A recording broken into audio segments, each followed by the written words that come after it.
Bonjour mon très cher Jean Jarzé, un salut particulier à tous vos téléspectateurs à travers le monde. C'est un réel plaisir pour moi ce matin de pouvoir m'exprimer sur la télévision panafricaine et donner ainsi mon point de vue par rapport à un phénomène social, socio-économique et qui se passe en ce moment au Cameroun et qui, pour ma foi, j'estime d'être d'une importance capitale. Car il faille qu'on éclaire, n'est-ce pas, d'abord les consommateurs camerounais et en plus, n'est-ce pas, le gouvernement du Cameroun par rapport à ce phénomène.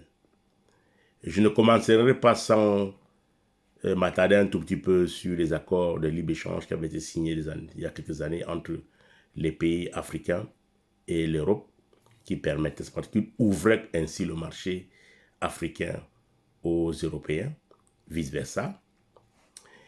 Mais malheureusement, on a constaté que jusqu'à présent, c'est l'Afrique qui est presque inondée. Et vous avez déjà dû constater, n'est-ce pas, que les grandes distributions, les grands mastodontes de la grande distribution se retrouvent désormais en Afrique. Je prendrai le cas qui m'intéresse le plus, celui du Cameroun, avec particulièrement le Carrefour, avec le magasin Carrefour. C'est ça qui nous intéresse. Vous avez dû constater que Carrefour ouvre de plus en plus de magasins au Cameroun. Et je ne sais pas combien ils en sont à ce jour, mais le plus frappant, c'est celui qui est situé dans le Mal, qui a été ouvert récemment à Douala. Et je vais tirer l'attention des dirigeants camerounais et des consommateurs camerounais. Parce qu'il y a un grand risque ici.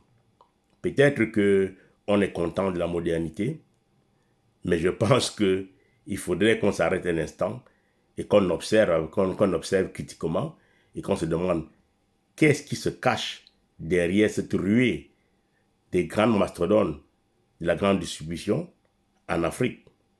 C'est très simple. Vous savez, le marché européen est quasi saturé. Mais la pollution ne s'arrête pas. Ils font des pollutions de masse et il faut absolument trouver de nouveaux marchés. Et la montée de la classe moyenne en Afrique aidant, bien entendu, c'est un nouveau marché qu'il faut conquérir. Vous savez, ces dernières années, n'est-ce pas, grandir dans la société africaine une montée en puissance, n'est-ce pas, des classes moyennes. Et cette classe moyenne a les moyens de sa politique, a les moyens financiers. Et elle ne veut que dépenser. Et ça devient, n'est-ce pas, tellement attrayant pour les grandes surfaces dans la mesure où ils veulent, cette classe moyenne veut avoir des produits, veut changer leurs habitudes de consommation.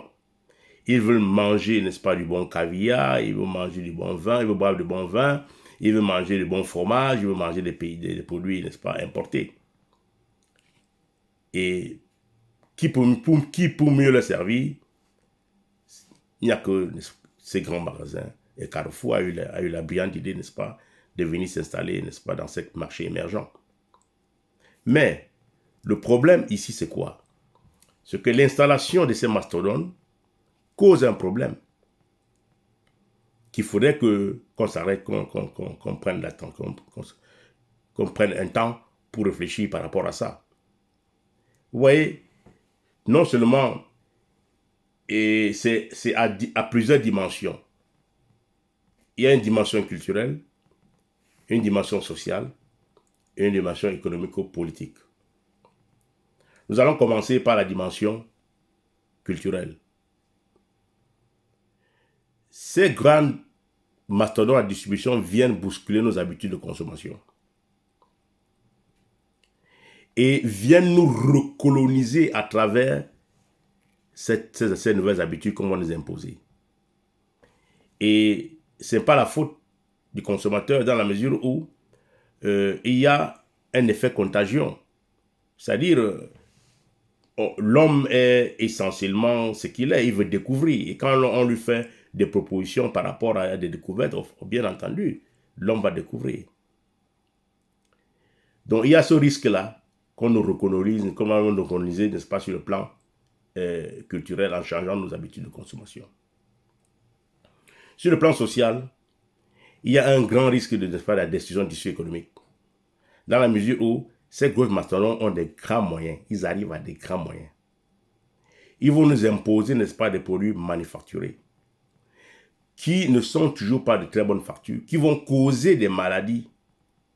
On va découvrir des maladies que nous n'avions pas à l'époque, jusqu'à présent en Afrique. Un peu comme l'obésité, la démence, la maladie de Parkinson, les AVC et tout, les cancers et j'en passe. Ce n'est pas une façon de dire que ces produits sont mauvais, mais quelque part, il faudrait, n'est-ce pas, qu'on privilégie, n'est-ce pas, la production locale. Au moins, on aura la traçabilité, n'est-ce pas, des produits que nous vendons, qui se retrouvent dans les grandes surfaces, les grandes surfaces. C'est pour ça que nous appelons, n'est-ce pas, la Ligue des consommateurs du Cameroun à veiller à ce qu'au moins 80% des produits qui se retrouvent dans les rayons de Carrefour soient, n'est-ce pas, une production locale. Parce qu'au moins, on pourra vérifier la traçabilité. Bon, les 20 autres pourcents, ce sera des produits que nous ne produisons pas sur place, un peu comme du vin, je ne sais pas quoi, comme du fromage et d'autres, c'est des produits manufacturés. Il y aura une dérogation par rapport à ça. Carrefour peut aller même trop loin, c'est-à-dire quoi? Ça, c'est sur le plan économique. Au lieu de détruire le tissu économique, au lieu de détruire nos emplois, Carrefour va plutôt, n'est-ce pas, et ça c'est mon conseil, n'est-ce pas, préfinancer les productions, aller vers les producteurs locaux, préfinancer les productions et leur imposer un cahier de charges. Là, au moins, ils auront contribué, n'est-ce pas, à l'économie camerounaise, parce que ceux-là pourront ça va créer des emplois et une émulation sur le plan économique. Oui. Mais si on nous sature avec des produits manufacturés qui sont importés d'Europe, il n'y a pas de bonne raison que, n'est-ce pas, qu'on encourage les investissements. Parce que ces investissements viennent plutôt détruire notre tissu économique. Plus grave, j'ai constaté l'autre jour que Carrefour faisait dans la restauration. Non, le gouvernement doit protéger ce secteur. J'ai vu comment on vendait le coq national à Carrefour. C'est pas normal.